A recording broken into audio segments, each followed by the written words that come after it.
ரொம்ப முக்கியமான ஒரு விஷயமா வந்து பார்க்கப்படுது. ஏன்னா CO2 லெவல் ரொம்ப அதிகமாக இருந்தால் அதுக்கான கான்சிக்வன்ஸ், ஸோ அதனால் இம்பேக்ட் என்னென்னலாம் வரும் அப்படின்றது உங்களுக்கு தெரியும். அது வந்து பார்த்திங்கன்னா நிறைய நம்மளுடைய அதாவது ப்ரொலாங்டு CO2 லெவல் கண்டினியூஸாக இருந்துக்கிட்டே இருந்துச்சு அப்படின்னா அது நிறைய இம்பேக்டை வந்து ஏற்படுத்தும், ஹெல்த் ரீதியான இம்பேக்ட்ஸை வந்து ஏற்படுத்தும். ஸோ இதை அவாய்ட் பண்ணுறதுக்காக நம்ம CO2 லெவலை வந்து கரெக்டாக நம்ம வந்து மெயின்டைன் பண்ணி ஆகணும். ஸோ இப்போ வந்து பார்த்திங்க அப்படின்னா இது வந்து ஒரு CO2 லெவல் அப்படின்றது ஒரு கம்பெனி டு கம்பெனி ஒரு ஸ்டாண்டர்ட் டு ஸ்டாண்டர்ட் டிஃபர் ஆகும். இந்த லெவல் தான் மெயின்டைன் பண்ணணும் அப்படின்ட்டு. இப்போ என்னுடைய ப்ரீவியஸ் ஆர்கனைசேஷனில் வந்து பார்த்திங்க அப்படின்னா நான் வந்து 1000 ppm நான் ஒரு மல்டிபிள் ஆர்கனைசேஷனில் ஒர்க் பண்ணியிருக்கேன். அந்த ஃபஸ்ட்டு ஒரு சில இடத்துல நான் பார்க்கும்போது 1000 ppmக்குள்ளே இருந்தால் போதும், அதுக்கு மேலே வந்து போகக்கூடாது, அதுக்குள்ளே நம்ம வந்து மெயின்டைன் பண்ணணும் அப்படின்னு சொல்லிட்டு ஒரு லாஜிக். ஓகே, அது என்ன ஸ்டாண்டர்ட்னு கேட்டால் அது ஸ்டாண்டர்ட் கிடையாது, அந்த கம்பெனியோட ஸ்டாண்டர்ட் படி 1000 ppm. ஓகே, ஸோ அடுத்த ஒரு கம்பெனி வரும், அடுத்த ஒரு கம்பெனியில் ஓகே CO2 லெவல் வந்து ஒர்க் ஸ்டேஷனில் எவ்வளோ மெயின்டைன் பண்ணணும் அப்படின்னா 1000 ppm லெவலில் தான் மெயின்டைன் பண்ணணும். ஆனால் அதுக்கு ஒரு லாஜிக் ஒன்று இருக்குது. ஸோ 1000 இல்லை, அது வந்து 1200 இருக்கலாம், இல்லை 1300 இருக்கலாம், 1400 இருக்கலாம்.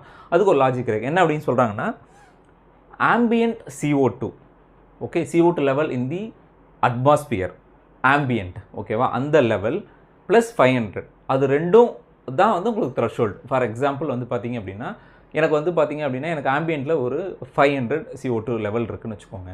ஸோ எனக்கு ஆம்பியண்ட்டில் 500 ப்ளஸ் நான் சொல்கிறது ஆம்பியன்ட் ப்ளஸ் 500 சொல்கிறேன். ஸோ ஆம்பியண்ட்டே 500 இருக்குது ப்ளஸ் 500, ஸோ ரெண்டும் சேர்த்திங்கன்னா 1000 தான் என்னோடய த்ரெஷ்ஹோல்டு லிமிட். ஓகேவா, அதுக்குள்ளே நான் மெயின்டைன் பண்ணணும், அதுக்கு மேலே போகக்கூடாது. ஓகே, இன்னொரு கேஸ் எடுத்துக்கோங்க.